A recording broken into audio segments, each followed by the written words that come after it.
Albert Camus was an extremely handsome mid-20th century French-Algerian philosopher and writer, whose claim to our attention is based on 3 novels, The Outsider, The Plague, The Fall, and 2 philosophical essays, The Myth of Sisyphus and The Rebel.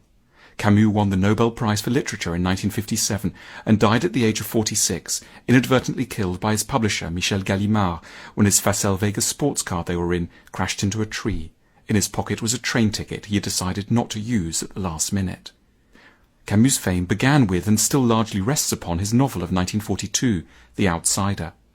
Set in Camus' native Algiers, it follows the story of a laconic, detached, ironic hero called Meursault, a man who can't see the point of love or work or friendship, and who one day, somewhat by mistake, shoots dead an Arab man without knowing his own motivations, and ends up being put to death, partly because he doesn't show any remorse, but not really caring for his fate one way or the other. The novel captures the state of mind defined by the sociologist Emile Durkheim as anomie, a listless, affectless, alienated condition where one feels entirely cut off from others and can't find a way to share their sympathies or values.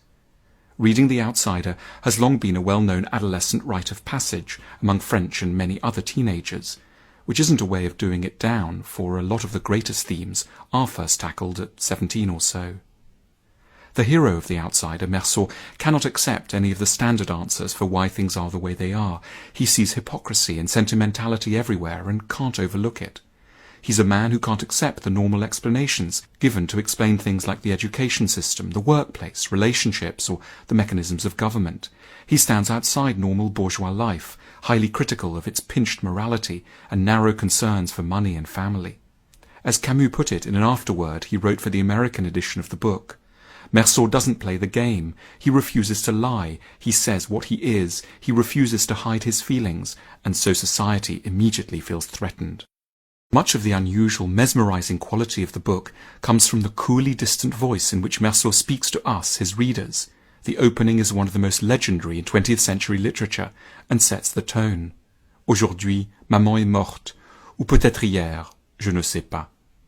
The ending is as stark and as defiant. Meursault, condemned to death for a murder committed almost offhand, because it can be interesting to know what it's like to press the trigger, rejects all consolations and heroically accepts the universe's total indifference to humankind. My last wish was that there should be a crowd of spectators at my execution, and that they should greet me with cries of hatred.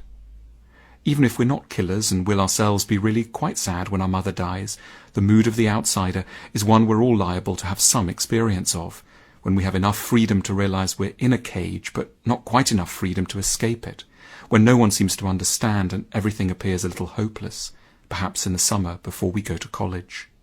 Aside from The Outsider, Camus' fame rests on an essay published the same year as the novel, called The Myth of Sisyphus. This book too has a bold beginning.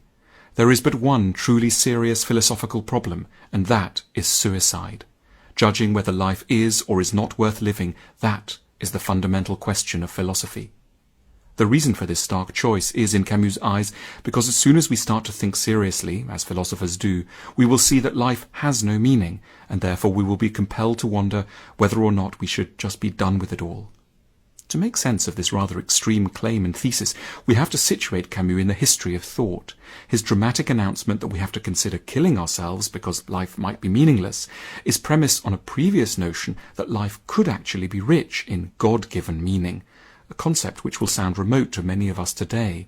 And yet we have to bear in mind that for the last 2,000 years in the West, a sense that life was meaningful was a given, accorded by one institution above any other, the Christian Church.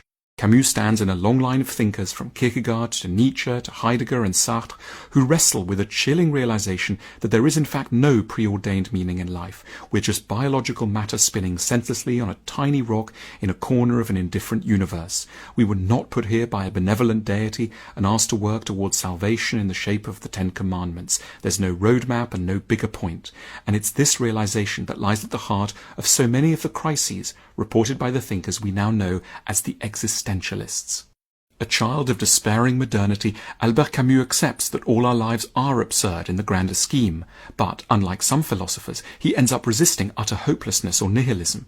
He argues that we have to live with the knowledge that our efforts will be largely futile, our lives soon forgotten, and our species irredeemably corrupt and violent, and yet we should endure nevertheless. We are like Sisyphus, the Greek figure ordained by the gods to roll a boulder up a mountain and to watch it fall back down again in perpetuity. But ultimately, Camus suggests we should cope as well as we can at whatever we have to do. We have to acknowledge the absurd background to existence and then triumph over the constant possibility of hopelessness. In his famous formulation, one must imagine Sisyphus happy. This brings us to the most charming and seductive side of Camus, the Camus who wants to remind himself and us of the reasons why life can be worth enduring, and who in the process writes with exceptional intensity and wisdom about relationships, nature, the summer, food and friendship. As a guide to the reasons to live, Camus is delightful. Many philosophers have been ugly and cut off from their bodies. Think of sickly Pascal, crippled Leopardi, sexually unsuccessful Schopenhauer, or poor peculiar Nietzsche. Camus was by contrast very good-looking, extremely successful with women for the last 10 years of his life. He never had fewer than 3 girlfriends on the go, and wives as well. And he had a great dress sense, influenced by James Dean and Humphrey Bogart. It isn't surprising that he was asked to pose by American Vogue.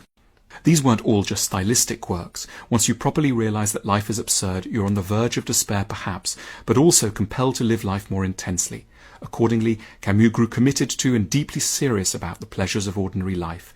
He said he saw his philosophy as a lucid invitation to live and to create in the very midst of the desert. He was a great champion of the ordinary, which generally has a hard time finding champions in philosophy, and after pages and pages of his denser philosophy, one turns with relief to moments when Camus writes with simplicity in praise of sunshine, kissing, or dancing. He was an outstanding athlete as a young man. Once asked by his friend Charles Poncet which he preferred, football or the theatre, Camus is said to have replied, "Football without hesitation." Camus played as goalkeeper for the junior local Algiers team, Racing Universitaire d'Alger, which won both the North African Champions Cup and the North African Cup in the 1930s. The sense of team spirit, fraternity and common purpose appealed to Camus enormously. When he was asked in the 1950s by a sports magazine for a few words regarding his time with football, he said, "After many years during which I saw many things, what I know most surely about morality and the duty of man, I owe to sport." Camus was also a great advocate of the sun. His beautiful essay Summer in Algiers celebrates the warmth of the water and the brown bodies of women. He writes, "For the first time in 2000 years, the body has appeared naked on beaches. For 20 centuries, men have striven to give decency to Greek insolence and naivety, to diminish the flesh and complicate dress. But today, young men running on Mediterranean beaches repeat the gestures of the athletes of Delos."